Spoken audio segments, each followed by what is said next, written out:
ಎಲ್ರಿಗೂ ನಮಸ್ಕಾರ. ಗಣಿಕಾ ಕಿಚನ್ ಬ್ಲಾಗ್ಗೆ ಸ್ವಾಗತ. ನಾನು ಇವತ್ತಿನ ವಿಡಿಯೋದಲ್ಲಿ ನುಗ್ಗೆಕಾಯಿ ಸಾಂಬಾರ್ ಯಾವ ರೀತಿ ಮಾಡೋದು ಬೇಗ ಸುಲಭವಾಗಿ ಅಂತ ತೋರಿಸ್ಕೊಡ್ತೀನಿ. ಅದಕ್ಕೆ ನಾನು 1/4 kg ನುಗ್ಗೆಕಾಯಿ ತಗೊಂಡಿದ್ದೀನಿ, 2 ಗ್ಲಾಸ್ ಬೇಳೆ ತಗೊಂಡಿದ್ದೀನಿ, 1 ಸ್ಪೂನಷ್ಟು ಬೇಳೆ ಸಾಂಬಾರ್ ಪೌಡರ್ ತಗೊಂಡಿದ್ದೀನಿ, 3 ಟೊಮೊಟೊ ತಗೊಂಡಿದ್ದೀನಿ, ಜೊತೆಗೆ ಸ್ವಲ್ಪ ಕಾಯಿ ತಗೊಂಡಿದ್ದೀನಿ. ಕಾಯಿ ತುರಿ ಆದ್ರೂ ತಗೊಳ್ಳಿ, ನಾನು ಕಾಯಿ ಪೀಸಸ್ ತಗೊಂಡಿದ್ದೀನಿ. ಈಗ ಇದಕ್ಕೆ ಈರುಳ್ಳಿ ಜೊತೆಗೆ ಆಲೂಗೆಡ್ಡೆ ಒಂದು ಮಾತ್ರ ತಗೊಂಡಿದ್ದೀನಿ ನಾನು. ನೀವು ಬೇಕಿದ್ರೆ ಜಾಸ್ತಿ ಹಾಕೊಳ್ಳಿ, ನಾವು ಯಾರು ಆಲೂಗೆಡ್ಡೆ ಜಾಸ್ತಿ ತಿನ್ನಲ್ಲ, ಹಂಗಾಗಿ ನಾನು ಸ್ವಲ್ಪ ಒಂದೇ ಹಾಕೊಂಡಿರೋದು, ಟೇಸ್ಟ್ಗೆ ಅಂತ ಅಷ್ಟೇ ಹಾಕೊಂಡಿರೋದು. ತಿನ್ನೋರು ಹಾಕೊಳ್ಳಿ. ನಾನು ಇವಾಗ ಬೇಳೆ, ಟೊಮೊಟೊ ಮತ್ತೆ ಈ ಆಲೂಗೆಡ್ಡೆ ಎಲ್ಲ ಹಾಕೊಂಡು ಬಿಸಿ ನೀರು ಹಾಕೊಂಡು ಈಗ ಕ್ಯಾಪ್ ಕ್ಲೋಸ್ ಮಾಡ್ಕೊಂಡು 3 ವಿಷಲ್ ಕೂಗಿಸ್ಕೊಂಡು ಬರ್ತೀನಿ. ನುಗ್ಗೆಕಾಯಿನ ಕೂಗೋದಿಕ್ಕೆ ಹಾಕ್ಬೇಡಿ, ಯಾಕಂದ್ರೆ ಅದನ್ನ ಒಗ್ಗರಣೆ ಮಾಡ್ಕೋಬೇಕು. ನುಗ್ಗೆಕಾಯಿ ಕೂಗೋದಿಕ್ಕೆ ಹಾಕ್ಬಿಟ್ರೆ ಬೇಗ ಕದ್ರೋಗ್ಬಿಡುತ್ತೆ. ಹಂಗ್ ಮಾಡಲ್ಲ, ನಾನ್ ಮಾಡೋದು ಈ ತರ, ಅದಕ್ಕೋಸ್ಕರ ಇದೇ ತರ ಮಾಡ್ತಾ ಇದೀನಿ. ನೋಡಿ, ತೋರಿಸ್ಕೊಡ್ತೀನಿ ಯಾವ ರೀತಿ ಮಾಡ್ತೀನಿ ಅಂತ. ಈಗ ಇದು ಕೂಗಿಸ್ಕೊಂಡ್ ಬರ್ತೀನಿ, ಒಂದು 2 ರಿಂದ 3 ವಿಷಲ್ ಕೂಗಿಸ್ಕೊಂಡ್ ಬರ್ತೀನಿ. ಏನಂತಂದ್ರೆ ನಾನು ಜಾಸ್ತಿ ನುಣ್ಣಗೆ ಸ್ವಲ್ಪ ಕೂಗಿಸ್ಕೊಳ್ತೀನಿ, ಬೇಳೆ ಎಲ್ಲ ಕದ್ರೋಗೋ ಹಾಗೆ. ನಿಮಗೆ ಬೇಳೆ ಬೇಕು ಅನ್ನೋರು ಸ್ವಲ್ಪ ಬೇಳೆ ಸಿಗೋ ಹಾಗೇನೆ 1-2 ವಿಷಲ್ಗೆ ತೆಕ್ಕೊಳ್ಳಿ.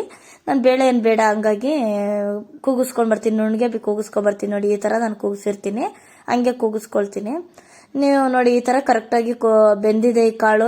ಇದೇ ತರ ನೀವು ಮಾಡ್ಕೊಳ್ಳಂಗಿದ್ರೆ ಇದೇ ತರನೇ ಮಾಡ್ಕೊಳ್ಳಿ, ತುಂಬಾ ಚೆನ್ನಾಗಿರುತ್ತೆ ಮಾತ್ರ ಟೇಸ್ಟ್ ಅಂತೂ.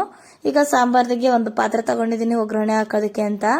ಒಗ್ಗರಣೆಗೆ ಎಷ್ಟು ಬೇಕಷ್ಟು ಸ್ವಲ್ಪ ಎಣ್ಣೆ, 1.5 ಸ್ಪೂನ್ ಅಷ್ಟು ಎಣ್ಣೆ ಹಾಕೊಂಡಿದ್ದೀನಿ. ಜೊತೆಗೆ ಈಗ ಒಂದು ಜಾರ್ ತಗೊಂಡು ಈಗ ಕಾಯಿ ಪೀಸಸ್ ಇಟ್ಕೊಂಡಿದ್ನಲ್ಲ ಅದನ್ನೆಲ್ಲ ಹಾಕೊಂಡು ಗ್ರೈಂಡ್ ಮಾಡ್ಕೊಂಡು ಮಸಾಲ ರುಬ್ಕೊಂಡು ಬರ್ತೀನಿ. ಫಸ್ಟ್ ಕಾಯಿ ಪೀಸಸ್ನ ಓಡಿಸ್ಬಿಟ್ಟು ಆಮೇಲೆಲ್ಲ ಈರುಳ್ಳಿ ಮತ್ತೆ ಬೇಳೆ ಸಾಂಬಾರ್ ಪುಡಿ ಅವೆಲ್ಲ ಹಾಕೊಂಡು ರುಬ್ಬೇಕು. ಹಂಗೆ ಫಸ್ಟೇನೆ ಕಾಯಿ ನುಣ್ಗಾಗಲ್ಲ, ಹಂಗಾಗಿ ಹೇಳ್ತಾ ಇದೀನಿ. ಈಗ ಇದಕ್ಕೆ ನಾನಿವಾಗ ಮತ್ತೆ ಸಾಸಿವೆ, ಕರ್ಬೇವಿನ ಸೊಪ್ಪು, ಬ್ಯಾಡಗಿ ಮೆಣಸಿನ್ಕಾಯಿನ ಹಾಕೊಂಡು ಫ್ರೈ ಮಾಡ್ಕೊಂತೀನಿ.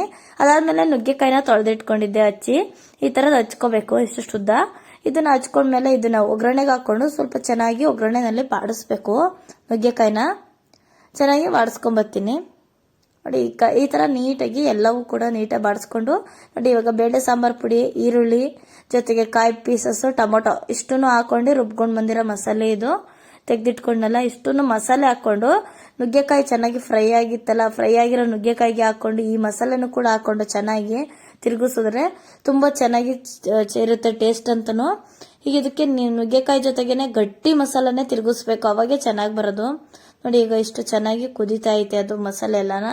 ಈಗ ನೋಡಿ, ಟೊಮೊಟೊ ಮತ್ತೆ ಬೇಳೆ ಎಲ್ಲ ಕೂಗ್ಸಿದ್ನೆಲ್ಲ ಕುಕ್ಕರ್ನಲ್ಲಿ, ಅದಿತ್ತಲ್ಲ ಬೇಳೆ ಆಲೂಗೆಡ್ಡೆದು, ಅದನ್ನ ಕಟ್ಟನ್ನೆಲ್ಲ ಇದ್ರೊಳಗಡೆ ಹಾಕೊಂಡು ಫುಲ್ಲು ಹಾಕೊಂಡು ಗಟ್ಟಿ ಅದನ್ನ ನಮ್ಗೆ ಎಷ್ಟು ಬೇಕು ಅದ ನೋಡ್ಬಿಟ್ಟು ಕೂಡಿಸ್ಕೊಂಡ್ ಬರ್ತೀನಿ.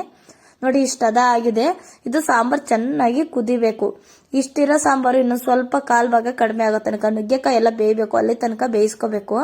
ಇದಕ್ಕೆ ಸ್ವಲ್ಪ ರುಚಿಗೆ ತಕ್ಕಷ್ಟು ಉಪ್ಪು ಹಾಕೊಂಡಿದೀನಿ. ನಿಮಗೆ ಎಷ್ಟು ಬೇಕು, ನಾನು ಹಾಕೊಂಡಿರೋದು ಮೀಡಿಯಂ ಖಾರ, ಮೀಡಿಯಂ ಉಪ್ಪು ಎಲ್ಲ ಇದೆ. ನಿಮಗೆ ಎಷ್ಟು ಬೇಕು ನೋಡ್ಕೊಂಡು ನೀವು ಹಾಕೊಳ್ಳಿ.